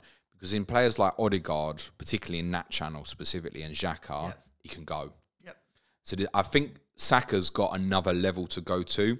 Martinelli's playing really well. Xhaka, who we've spoken about quite a bit, genuinely, he's the best midfield asset in the game at his value. The only problem is it takes an Arsenal spot that you may potentially want elsewhere. And obviously the blanking game, week 12, is why you wouldn't buy him. But start considering him as a genuine asset on the other side, honestly. He mightn't be one I go to for the last 4 or so, fix a problem. The positioning that he picked up in that second half gave Liverpool so much trouble. He played a braver and more offensive position in the second half than he did in the first half, and Liverpool couldn't deal with it. His link with Martinelli was absolutely pivotal in winning that game. Liverpool. 0.87 is their lowest XG in a Premier League game since crowds returned. That is extremely impressive for Arsenal. I mean, Arsenal had the penalty, but I think it was 3.03 for Arsenal. Yeah, even if you take it away, Arsenal comfortable on the XG. Yeah, yeah. That says a lot, right? Yeah. It's Liverpool's worst start in the Premier League season since 12-13. They finished 7th. They would be bottom of the league if results stood at half-time. In their 8 Premier League games at half-time this season, Liverpool have been winning once, drawing once, and behind 6 times. This is no longer a blip, it's beyond it. I was trying to look at run rates. I don't know why. I think I might start becoming a parody account. And I tried to figure out how many points would they finish on at the end of the season if they carried on. Would it be below West Ham's 46 when we got relegated? Only just 48.3. I think they'd finish on. So you finished on 42 when you went down. That's it. I was trying to figure out where would they be? But you still would have gone down on 44 if you'd have won at Birmingham that day. The thing is, though, it's not just these 8 games. Think back to the games at the end of last season where they conceded at home to Wolves first, opening day. They conceded first at home to Tottenham. They conceded first at Villa. They conceded first at Southampton. So they conceded first in their last 4 league games of last season as well. So that now is a run into 12 games where there's only 2 games they haven't conceded the first goal. In 12 10 games in 12 they've conceded first in the Premier League against all sorts of opponents, which doesn't include Manchester City at any point, by the way. And yet, as we've spoken about, City have a problem at Anfield. The atmosphere will be mad insane. The crowd will get behind them properly. Liverpool will start fast, and they might even overpower City early in the game, because we've seen it so many times in the past. At the moment, though, I cannot see how they keep City out. No. Van Dijk is not playing well. No. He's really not. Trent has been pillared for particularly the second goal, and I can't defend him. On the first goal, he gets left out to dry in the first minute of the game when that side of the pitch is too much of a problem. Liverpool will have that happen to them, unfortunately, playing with a midfield too. That said, I thought they probably shaded the first half in terms of their control. Arsenal had periods in that first half where they couldn't get on the ball and set themselves up properly. But in the second half, Arsenal blew them away. It was becoming inevitable that Arsenal were going to score. And I can't remember how many times I've watched Liverpool and just thought, you've had moments when, like say when they drew at Goodison, you think, oh my God, Everton are breaking on them here. We spoke about it a lot then. That was in Gameweek 6. You think, how are you getting broke on so badly, so often by Everton against Arsenal yesterday? We're just getting completely outplayed. I don't think how many times I've seen that. And again, it's credit to Arsenal. We're very good. Liverpool are not in a good place at the moment. Nunes' movement off the ball, by the way, phenomenal. He is a handful. I get the impression with him technically he's not the best. His movement is really, really good, though. If Diaz is injured, that's a major blow. Because a lot of people keep coming back and saying, and I think it's a little bit of a lazy comment, oh, is it all because of Mane? It's not because of Mane. We knew this was happening anyway, a phasing out with Diaz coming into the team. And Diaz brings the same intensity of Mane. It's other players are not bringing that. This isn't, oh, Liverpool lost Sadio Mane, they've gone to pot. That's not why Liverpool are defending so badly and having such control issues in game. Yes, he's a miss. Diaz is his equal, in my opinion. He may not get as many goals, but that's not part of the defensive problem. If he's absent, though, he brings that vibrancy and that energy, doesn't he? It'd be a big loss for them. And I think they'll stick with that system for City, the 4-2-3-1. I think Jota will have to play left-side-ish. Yep. Let's wrap with the last game of the weekend, James. Everton 1, Manchester United 2. Before we started recording, Nico's man is back. Ronaldo. He was very happy to see Do you know what? Portuguesa on the score sheets. He played well when he came on last night. That said, I think the opponent was very suitable. Yeah. But he took the goal really, really well. Martial will massively be frustrating those who've taken the gamble, can't catch a break. I did feel, it's captain hindsight, I know, but I did feel it was one you want to see him fit first, because that's not the first time even this season where we've been in this position with Martial. Oh, he's back, he's injured. I suspect it probably won't be the last, actually. United were thoroughly deserving winners. They brought on a lot of pressure on themselves towards the end of the game, I think more than they would have liked, because the game should have been finished, really. They were largely good. Casemiro had some odd moments in possession, but brilliant understanding of the game. I said to you after the City game, definitely come in. I think it was rightfully man of the match. He's got a really good awareness. You can tell he's played for Real Madrid. You can tell. Yeah. Anthony, 3 goals in all of his games. 6, 7 and 8. Means it should be a 9-pointer this week and a 10-pointer against Tottenham next week. I don't see him being talked about. And I think one of the reasons for that is, and I've not looked into his underlying numbers, and I presume he must be outperforming his XG from the 3 games. But returns against Arsenal, Man City and Everton is very good. I don't feel like he's been involved much. He looks a very good player. I don't even know if he's first choice out on the right there. No, he definitely is. He definitely is. Well, then he should get. But I don't think his involvement in the games. I feel like I can watch passages of 10 minutes of Manchester United, and I've watched all 3 of these games. I can watch passages and feel like he's not on the pitch. I forget he's there sometimes. Maybe that's that United aren't using him enough. Perhaps that's in terms of transition. They want to get it down the left-hand side quicker with the pace there. I think that's right that Rashford's playing out there at the moment. Sancho's just not doing the business. It's interesting now that Ronaldo scored and played quite well last night. If Martial's going to be out for a little while, what they do this coming weekend. Because although Everton was suitable for Ronaldo, I would suggest that probably Newcastle and Tottenham aren't so much. That said, Ronaldo blew my team away twice last season. I can't argue that. He got 5 attacking returns in the 2 games. There was a moment I heard, Ronaldo, I was listening to a little bit on the radio when I popped out, and Fernandes had the ball in the back of the net, didn't he? And they said, it's getting blown up for someone coming back from an offside position. I knew it was going to be Ronaldo. Why? Goal hogging and just kind of cantering back. No. And I didn't watch the game, so I didn't even know, but it felt like, who's going to be in an offside position and amble back to get caught? Do you know what? In fairness, sometimes I think it was Brandon and Josh used the quote, wasn't it, about starting with Ronaldo's like starting with a 1-goal lead, but also with a man short. I didn't feel like they never looked like they were short without the ball with him last night. I thought his work rate off the ball was pretty good. That might have helped the fact that he's obviously not played the 90 minutes. He's come into the game sort of 25, 30 minutes in. He does well on the goal. I think Pickford helps make his mind up because he comes out to narrow the angle, but makes the decision quite straightforward for Ronaldo to take the shot. But United were deserving winners. I thought Luke Shaw was excellent at left back as well, by the way. It's kind of a non-FPL related topic, but good news that for England, I think. For Everton, not at their best. Anthony Gordon suspended for the weekend is good news for my team, I think. Although I didn't think he played that well last night. They really struggled to get more pay into the game. It was good for them to obviously have Calvert-Lewin back fit. I'd be surprised if he starts at Tottenham, because I just think they need to ease him in at the moment. So presumably McNeil will come in against Gordon. I think what a lot of people had highlighted, obviously going into the game this weekend, was that this stat that Everton had the best defensive record this season. Yeah, the underlying numbers weren't suggesting they'd conceded the least goals. It's very different to saying you got the best defensive record, I think. Well, if you conceded the less goals, then you've got the best defensive record, haven't you? But yeah, Pickford was most in terms of saves on top of expected goals. Their XA was quite significantly higher than the goals that they'd conceded. So I'm not surprised. And that's despite starting really well. Alex Iwobi has 4 attacking returns this season, so just 5.5. Interested? No.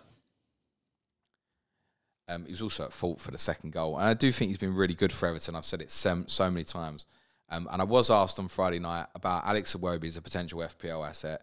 And well done. Congratulations. He scored from 25 yards for the first time in his life, I think. Huh. If you ask me again this week, you're going to get the same answer, doubled down and worse. And the same answer for every week for forever about Alex Iwobi as a potential FPL asset. No, I would much rather have Granit Xhaka, honestly. They got done over badly on turnovers, Everton. The goals obviously came from that. And when they did lose the ball in possession, they looked like they'd be in trouble. Amadou Onana, Suj, just briefly. I don't know. Did you watch the game last night? No. I thought he had good moments. I thought he had bad moments. I'd prefer him to Alex Iwobi as an FPL option. He's 4.9. He's giving me Souček vibes. Well, yeah. I mean, obviously we were in for him, right? He's nothing like Souček as a player on the ball. I mean, the running into the box and being 6 foot. He does. He gives me Souček vibes that he's going to get a few. Yeah. Bad result for Everton, but they've been having a good period considering injury issues and stuff. Obviously, Tottenham away is a really difficult game for them at the weekend. Yeah, for sure. Good. That's a rundown of the games for you listeners. Hope you enjoyed that. We will get into some of your Twitter questions in a second.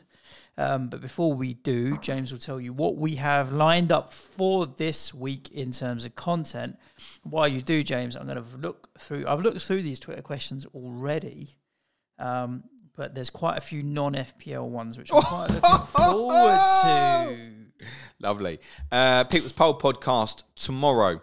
The vote is open now, depending on when you're watching or listening to this, about 5 or 6 o'clock UK time. There are 3 options in the vote. One option is, as suggested on my Not the Deadline stream on Friday night, the bung scandal of the 1990s, when there was several reports of reported bungs for players and managers. A little bit of a flashback, if you will. One we've been intending to do for a while. Platini and Blatter acquitted. Were they acquitted? We can do some investigation for that for you. And also an interesting story I saw picked up over the weekend is that CSK Sofia are first and second in Bulgaria. What? Yeah, we can talk about that as well if you want. That's your people's poll vote. Sky Fantasy Football Wednesday. Thursday's clash to correspondence is Southampton versus West Ham with Matt Samuel and Chris Stone. Friday, Ask James, 8 a.m. Friday morning. No, I haven't lost my mind. It's a trial for something maybe during the World Cup, potentially. Deadline stream is 5:30 p.m. UK time. As it's on deadline, there's no audio for it. There will be an audio for the Ask James stream. On Patreon, our podcast this week are from intermediate tier and above.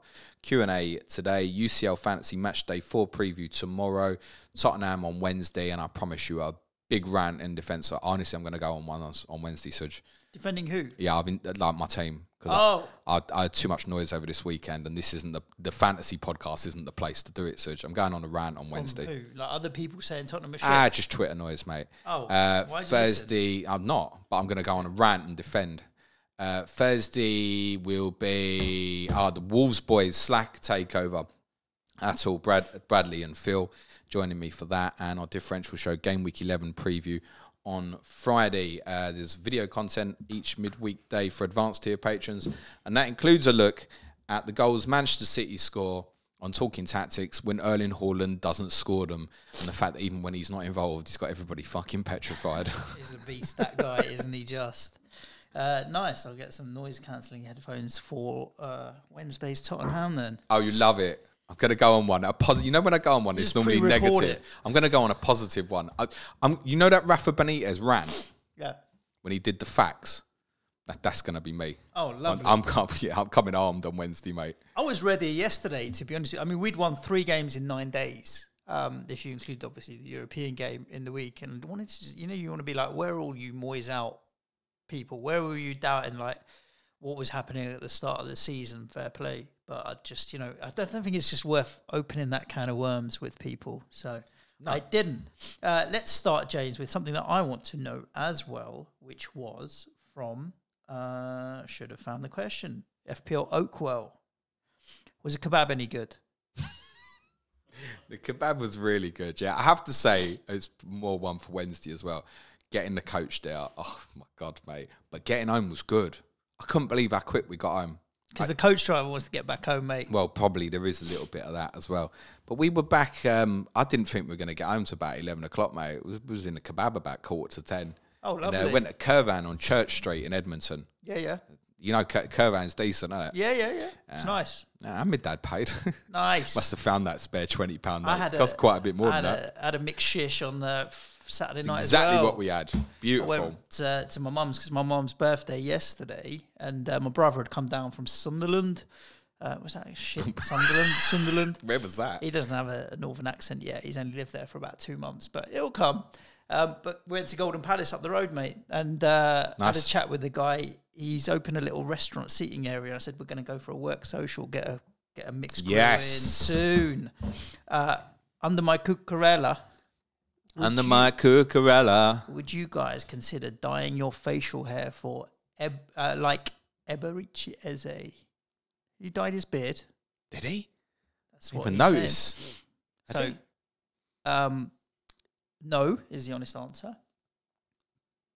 No. I can't afford it. Movember's coming up, and we talked about doing Movember in the office. Apart from the fact that everybody other than me and maybe one other person already has a beard in the office. And do you remember what you were told?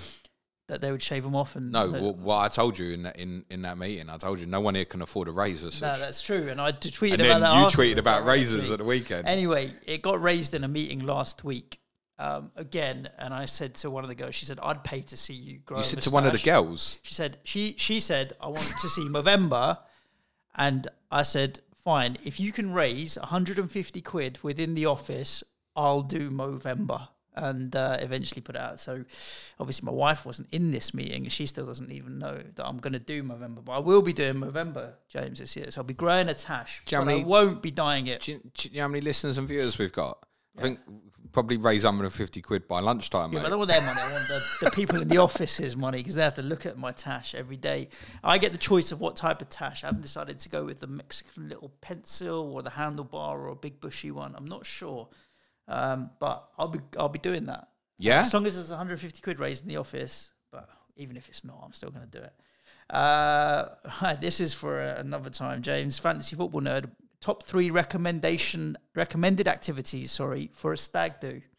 Beer. God, probably got to go to a strip club, haven't you? What did you whisper it for? They're still going to hear you. Just, I'm not condoning it. Yeah, that. Third. Fancy dress. Brilliant hangover cure. So if you're doing 2 nights, I did this worked a treat. First thing in the morning, Zorb football. Oh, okay. Bubble football. You think, I'm going to throw up in this thing. Yeah, but it clears your hangover and you'll go again. Nice. Amber Redmond, have you ever had to sit in with the opposition fans to watch your team, and did you stay out of trouble? I sat once in the Everton end at Goodison to watch West Ham, and I sat very quietly, and it helped that it was a really boring 0-0. Can I just say, if there's any Tottenham fans listening who store up their loyalty points and sell their tickets on, you bastards, I want your ticket for Bournemouth away, and I'm prepared to pay over the top for it, because no, I've not got a ticket for Bournemouth away. Oh, it didn't happen. Just missed out. I was closer than I thought I'd be, actually. Fair play. All right, shout out for the Tottenham boys as well. Nathan A. Clark watched the game with me at the Amex at the weekend from the Extra Inch podcast. He knows his onions. Nice. Have you sat in with the opposition fans ever? Must have done once. Yes, at Upton Park. And you behaved yourself. James would never not. Like, my dad obviously wanted me to die. I was about 8. Oh, really? It was your dad took you as well? Yes. Yeah. Oh, man. No regard for... He's so funny. Yeah, he took me and my mum. We sat on the upper tier, the side where they used to come out. And to be fair, there was quite a few Tottenham up there. We lost 2... Lineker scored. We lost 2-1. You end up finishing bottom, actually, the year before the Premier League started. And this is despite... stories that Dad's told me before about West Ham, about climbing over walls outside the chicken shed and stuff with my mum and stuff. Like, Dad, what are you doing? They still go back, oh yeah, we'll sit in the home end. Nutter. Life's changed. No, and I don't want a ticket in the home end at Bournemouth. Unless it's like, if it's corporate, I don't mind. All right. Best and worst haircut in the Premier League? Best and worst hair... Yeah. Worst is David Louise, otherwise known as Val Fades at Leicester City. Well, but the thing is, it's just his natural hair, isn't it? It's when people do shit to their hair that fucks it up that I think, what are you doing? Like Pereira, for example, he's got dyed the front bit blonde and the rest is dark. I'm like, why are you dyeing? Oh, Reece James has got that going on at the moment as well, hasn't he? Yeah, I think. and I'm like, but then I think when I look at it and I moan about it, I'm like, am I the old man now that doesn't probably just get what the kids are into these days, with the go fast stripes around the side and all that kind of stuff? So I feel like if I'm slagging off the worst haircuts, it's just me being old, mate. Fine. I don't see many people walking through North London without face haircuts, so I'm going with that. Nah, I mean, if I could grow hair like Wout Face, I'd grow hair like Wout Face. Should we just call him Sideshow Bob 2? Sideshow Bob Jr. Sideshow Bob Jr. or Sideshow Bob 2. Easy, let us know at me. Yeah. Cade Rutola, there's a really good jiu-jitsu fighter who has exactly the same hair. The problem is, like, if you're trying to fight someone and their hair's just getting in your face all the time. Can you pull the hair?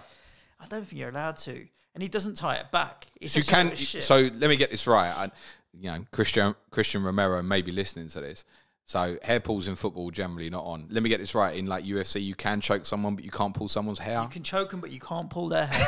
Okie dokie. Yeah. Hair pulling, eye gouging, and kicking in the bollocks. Smashing the shit out of someone's fine. Don't pull someone's hair. Okay. Right, let's have a look. There were a couple other non-FPL ones as well. A lot of questions about what to do with Trent if you already own Cancelo. Oh, I suppose we didn't really cover that. Is there another good premium defender out there? Just on Trent, look, you need information first. I think reality is at this stage, what are you going to if you're selling now? Is it, if it's Cancelo, that doesn't make sense because of City's blanking 12. If it's Reece James, for example, I think, okay, fine, and you spread the money. Perisic, I can't advise you go to at the moment. Perisic would be more of a... If you're sitting there with Perisic and Trent, I'd probably more sell Perisic at the moment. no idea if he starts against Everton. Can't even give you an indication till the Frankfurt game's gone. What I can tell you is Ryan Sessegnon played pretty well. Defensive, he's better defensively than Perisic at the moment. And I think while Tottenham aren't at their best at the moment, which we're not, then I think that the defensive options, it's almost like what I say about Doherty. After the next two, Emerson is still better defensively, whatever people think about him. And he may just revert to that against a Newcastle team that will obviously be difficult to play against in game week 13. So with Trent, reality is, once you get past the weekend, if he's fit, it's West Ham at home, it's decent. They've got good fixtures till the end. Okay, yes, there's a trip to Tottenham in there, but overall, the remaining 5 fixtures from game week 12 are good. I feel like if you've come this far,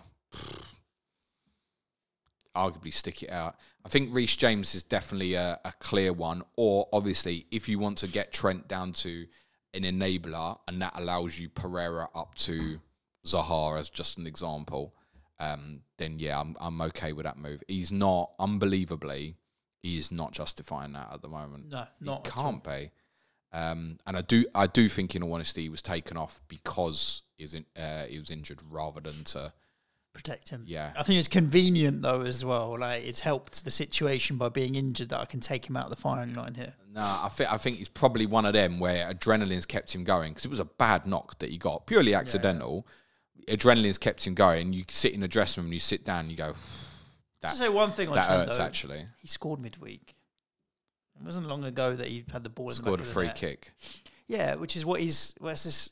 Well, yeah, if you had it? him against Rangers, if it was an FPL game, it's a 15-pointer. Yeah. So it's not like he's just been... He's put the ball in the corner there for a free kick. So we have very short memories sometimes. You can disregard Rangers if you want in terms of quality of opposition, but he did score midweek. Yes. I don't think the change of system is good for him either, by the way. I think a part of the change of system is part to protect him and have him a bit deeper so he's not getting caught up as high up the pitch so much. But then that still happened on the second goal. FPL Hit Taker had a question. I'll reply probably in a DM. Actually, it wasn't him out of position. It was that side, sorry. Yeah. He shouldn't come across. If he doesn't come across, the goal doesn't happen. He said after reading Tom Hardy had entered a jiu-jitsu tournament in Milton Keynes, we talked about this the other week, he wondered what it was about the sport that attracts celebrities like Tom to compete and me to take part. I'll probably DM because it's a longer thing than I can Did someone just call you a celebrity? Yeah, probably. So, but it just got me thinking. I'll reply to you, FPL Hit Taker, because it's going to be boring on the pod. But we were talking about it. It's literally yesterday in my gym that Tom Hardy had competed. So, what happens is when you get older, you have what they call the Masters category. So, you're like, if you're 45 or 46, you're Masters free. Apparently, my coach was saying that he weighed in Tom Hardy at 82 kilos at this competition. What's that in stone? 82 kilos, probably about 14 stone, I would say. But he stood next to him and he was like, Bane levels of ripped, right? And he was like, there's no fucking way this guy. Yeah, and he was like, there's some shenanigans going on with these scales here where he's walked in, he's probably the best part of 95 kilos, ripped to fuck, muscles pumping out everywhere, and he's 82 kilos. You're like, there's no fucking way this guy's 82 kilos. So I reckon there's a bit of shenanigans in this, you know. I haven't been on a weighing scales for about 10 years. So I wouldn't have a clue about any of this. Nah, my mate Chris, who trains at my gym, would be in the same category as Tom Hardy, like Masters free, and he's not like, he's just like, yeah, he'd kick the shit out of me, but he'd do it for fun. So I'm hoping end of November to challenge Tom Hardy for a fight. I won't be because I'm a measly white belt and he's a blue belt, so we wouldn't be allowed to. But yeah, Tom Hardy, 82 kilos. What are you before you've got any belt? No, white is what are you? Entry level is white. Oh, what am I? Buckle belt? You'd be a white belt, James. You'd be a white belt. I'm a white belt. Okay, 82 cool. kilos in stone, yeah? Yeah, go on. 13 stone. Yeah, okay. 13 stone. That's probably what I weigh. But he just ripped that And guy. before people say, no, I've seen your face, you forgot how short I am. Yeah. I watched Legend the other day where he plays the Craze. And I watched it and then I was like, which one of the Craze does Tom Hardy play in that film? He plays both. I didn't realise. He acts both parts of the twins and does it really fucking well. So if anyone's into those kind of call it a gangster movie, but it is a little bit. It's not like it's not a gangster movie, but it's a gangster movie. It's more about the story of, rather than let's go and shoot people all the time. Very interesting and very good performance. I thought that was particularly good. So movie recommendations as well. You're getting food recommendations, movie recommendations, and a little bit of football. Planet FPL. You also recommend strip clubs. Yes. Depending on country and location. Listeners, thank you for your support. If you want to support the show, head over to patreon.com/Planet FPL. There's loads of good additional things that you get by being a Patreon, Slack channel, prize leagues. You get James's planner. You get an additional podcast every day. With human beings ranting. All sorts of stuff. So you might want to consider doing that. If you enjoy the show, we'd be happy to have you over there. But other than that, enjoy the week. Stay safe. Ciao for now. Thanks, everyone. Play it your way. Be nice to each other. Cue music, please, man child.